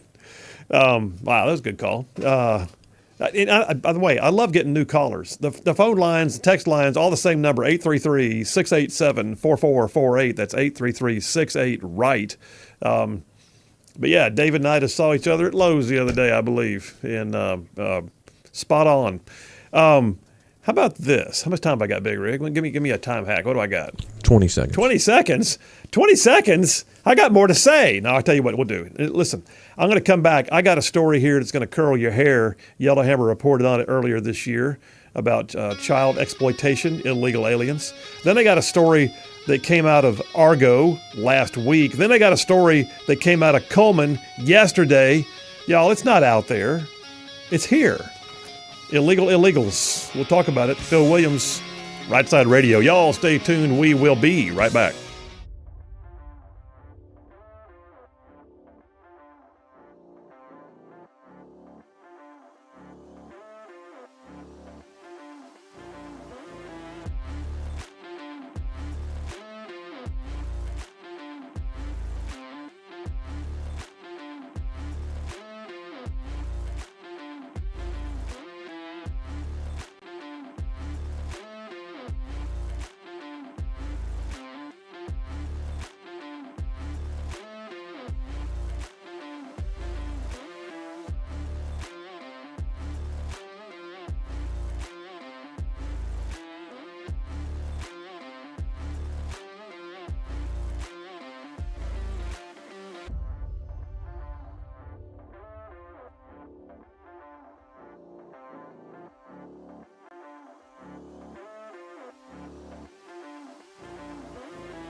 We are back. Phil Williams, Rightside Radio. Solid conservative, just plain right. Just covering down on some major ground across the northern half of the most beautiful state in the nation. This one, I mean it when I say it, Alabama. Y'all, Alabama.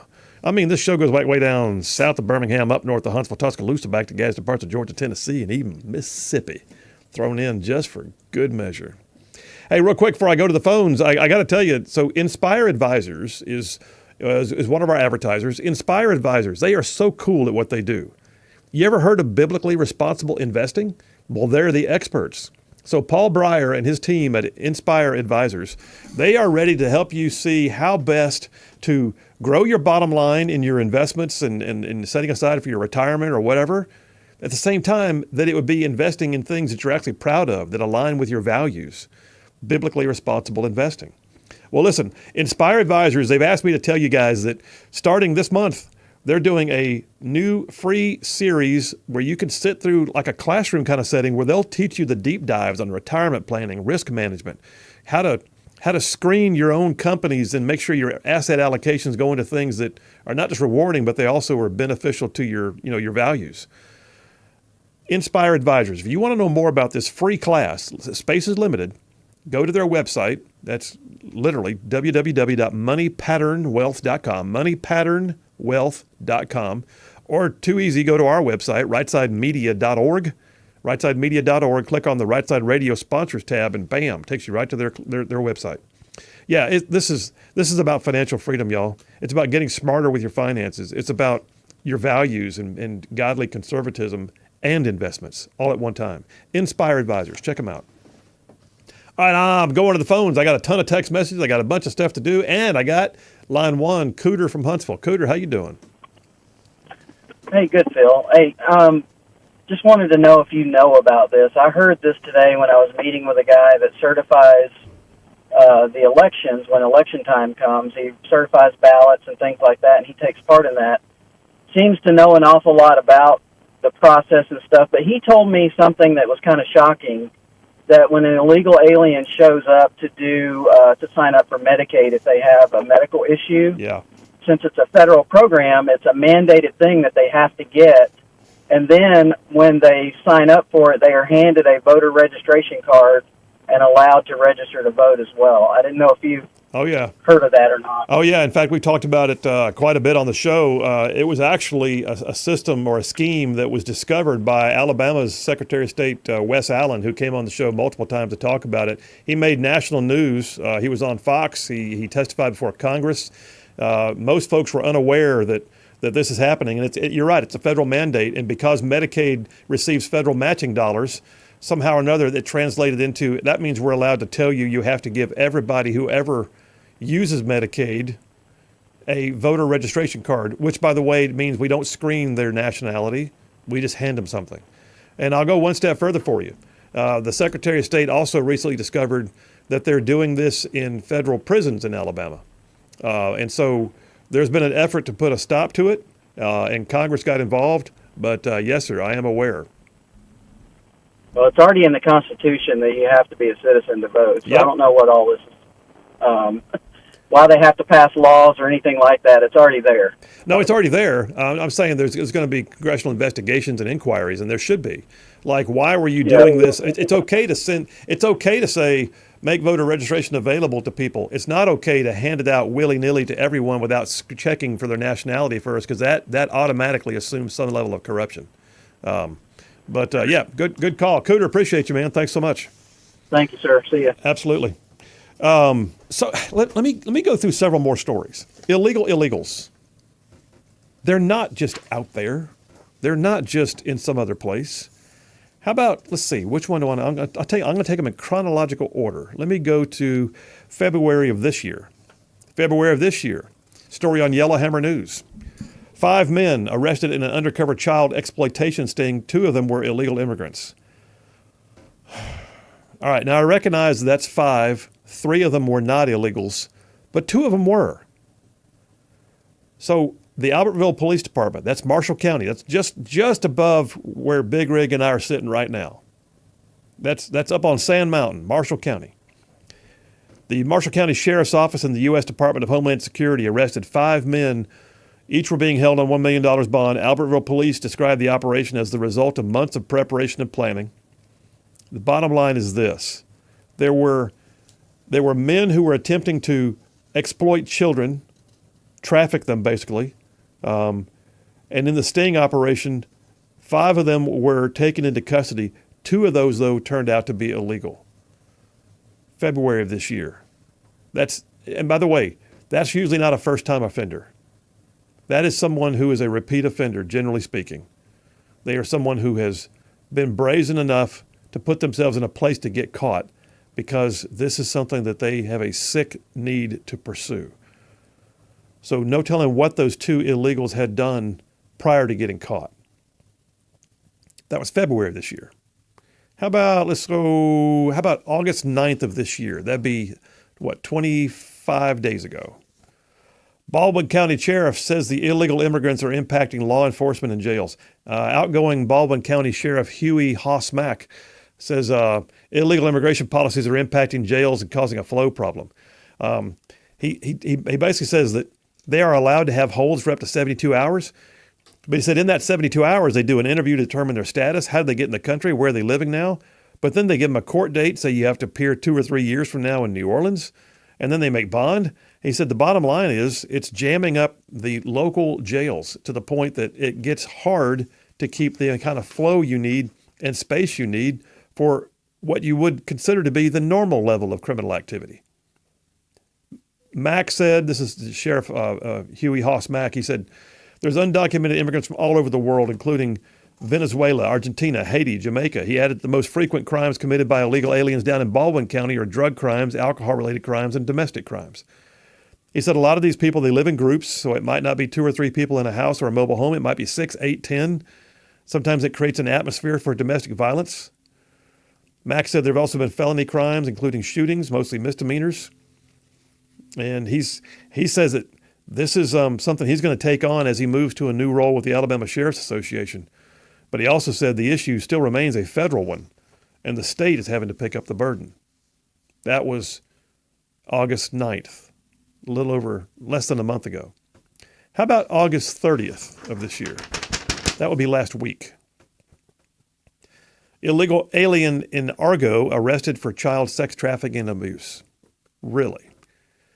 Yep. Enoch Velasquez Bravo, 32 years old, was arrested and booked into the Jefferson County Jail on Monday, charged with 1 count each of first-degree human trafficking, forgery, facilitating the travel of a child for an unlawful act, traveling to meet a child for an unlawful sex act, child solicitation by computer, currently being held in St. Clair County Jail on $216,000 bond. That's right. I mean, first of all, I'm a little bothered by the fact that not only is it me speaking, just me, Big Rig and I speaking. I mean, we've got family, right? I just read you of the cases I read. One of them is literally 25 minutes north of me, and the other one is 25 minutes south of me. That's not out there. That's here. That's the backyard. And you have to look at this and go, what was happening when this guy was arrested in Argo? He was arrested on, you heard it, first-degree human trafficking. That means there was already a victim. He was not just going somewhere. He was actually there. Forgery, documentation in his possession, I guess. Facilitating the travel of a child for an unlawful sex act. In other words, he must have been bringing the child. He wasn't the one going to the child. He was the one bringing the child. And if he wasn't here illegally, that might not have happened. And then how about this one? September 5th. That's today. 1819 News. Coleman County, Sheriff Matt Gentry. The quote on the headline is, "I am pissed off today." That is the Coleman County Sheriff saying that. So basically there was an attempt by someone to do like a Facebook marketplace kind of situation where they were going to sell a trailer. And what we understand from the crime is that the guy showed up, and the guy who showed up is a 36-year-old American citizen, a veteran. His name is Glenn Gilden. The suspect is a guy named Abel Medardo Sakrib Chin, who's from Guatemala, who's here illegally. They show up to do the Facebook Marketplace sale. By the way, if you ever sell online, do not let them come to your house, and do not go and meet them at a place of their choosing. You tell them where to meet you. And in this particular case, I think he was doing it right. He met them somewhere personally, in a public setting. He didn't bring the trailer with him because he wanted to know this was a real sale first. But then he said, okay, we'll go to the trailer. And that's when the guy pulled a knife and stabbed him. My understanding, stabbed him. However, our guy was armed with a firearm. It says after a struggle, Gilden was shot 3 times. There was a struggle over the gun. I think he shot the bad guy, but the bad guy also wrested the gun away from him and shot him and also cut him with a knife. The sheriff says the victim, being a veteran, was tactically aware he shot the bad guy. But the interesting thing is the bad guy is an illegal alien that crossed the border a couple of years ago. He was identified, and then he was let go into the U.S. to become a violent criminal in our community. And the sheriff says, I don't know about you, but to me, that just pisses me off. I agree. Look, here's the bottom line. It's not just out there. It's here. We may see less of it than some communities, and I get that. As far as I know, we don't have whole apartment complexes being taken over like what we've seen in Aurora, Colorado. We don't have entire hotels becoming, illegal immigrant detention centers like we have in New York City. We're not spending the billions that they spend in some cities. We're not having to curtail city services as much like they are in other parts because they're having to spend everything they have on feeding illegals. We're not a sanctuary state. But nonetheless, what I just read you was a series of stories that all occurred right here in our backyard. No fooling. Illegal illegals. If they're not here, the crime can't happen. That's the point. So the idea that you're going to have the Alabama Reflector, which is a liberal news outlet run by a guy named Brian Lyman, who used to be a reporter in Montgomery. The idea that they're going to say, well, there's actually a lower per capita level of crime from people who are here illegally. You know what? If they're not here, they don't commit the crime at all. How about that? All right, Big Rig, take me to the last break of the day. We'll take that break. We'll come right back. I got a bunch of text messages. I'll try to catch up on some of those. You guys are an amazing audience. Phil Williams, Rightside Radio, just serving up some red meat for your soul. Y'all stay tuned. We'll be right back.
are back.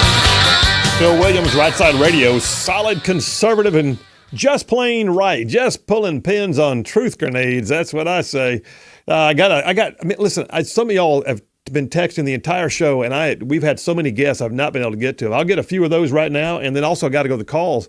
I got Jeff Rose holding on line one. Let me get a few of these. Monroe from Huntsville texted in about Elon Musk becoming the czar in charge of government efficiency. Says turning Elon loose could be the death of NASA, or at very least the Boeing effort. Yeah, that's as the astronauts are stuck in space right now. Marcus from Huntsville said, we ought to ask the liberals how many good, hard-working illegals should get an opportunity at a better life at the price of one-child exploitation. Long text, I won't go into all of it, but you make an excellent point, man. They can't answer that question. They don't want to. Paul from Decatur says, I just heard what you and the caller about illegals and Medicaid, driver's license, being a registered voter. Why are we fighting for this country if the Democrats are going to give it away? Because we're not going to let them. That's why. And we're not going to sit idly by and just let it happen, man. We're in this to win this, and that's all there is to it. Glenn from Bluntsville says people might want to start taking a wingman when they sell things on Marketplace or wherever. You know what? That's a great point. Don't go by yourself to meet a stranger who called you online and asked to come buy your stuff and says he's bringing money. He really may want to steal your stuff. Always do it in a manner that you can be protected and have a backup person. I think that's a great idea. And by the way, don't ever go and not tell somebody where you're going.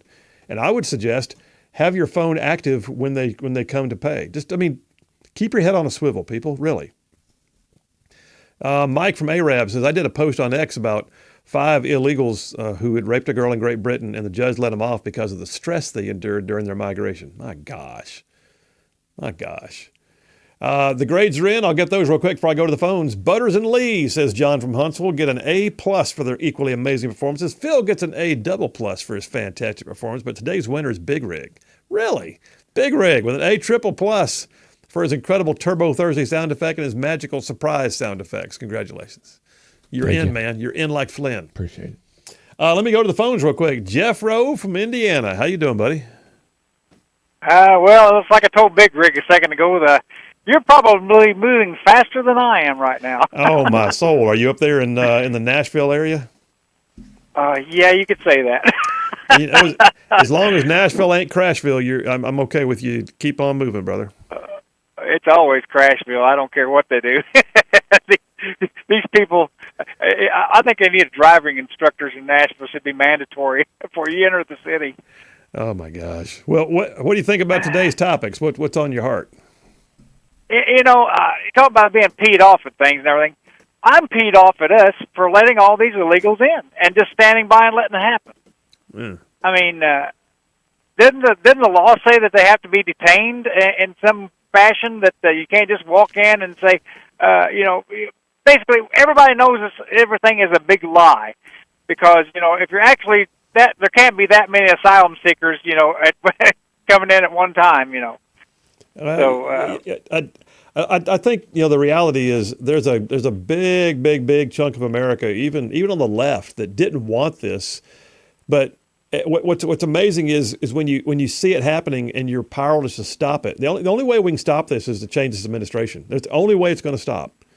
Because I have no faith that Kamala has suddenly found her feet and she's going to be able to find a new way to stop the border traffic that she helped create. I really think that we've got to win this election to stem the tide. Kamala is the problem, not the solution. Yeah. I mean, she's the border czar or whatever.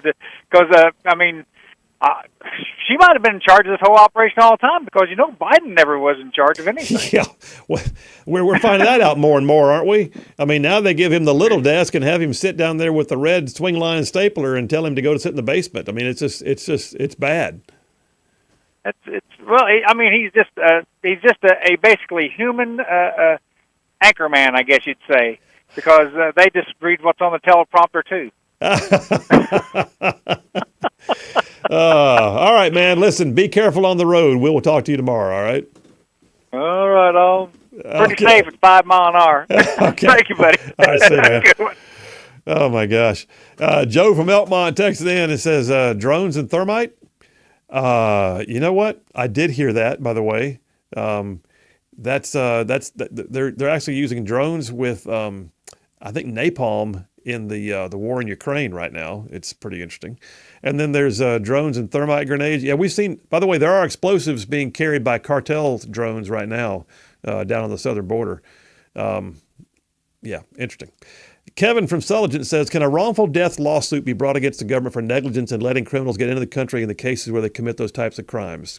Potentially. Now, I will say this. The vast majority of claims against the federal government are capped on damages, all right? And that's going to be a tough piece for someone to ever get that level of recompense out of a government, because a lot of times the ability to collect damages outside of congressional action setting aside a huge fund for a settlement is going to be tough. Doesn't mean it's not there. All right, I didn't even get to like a third of the text messages, but you guys are an amazing audience. We love you. And listen, the bottom line is this. There are indeed a lot more of us than there are of them, and God is still on his throne. So stay in the fight. We'll see you tomorrow.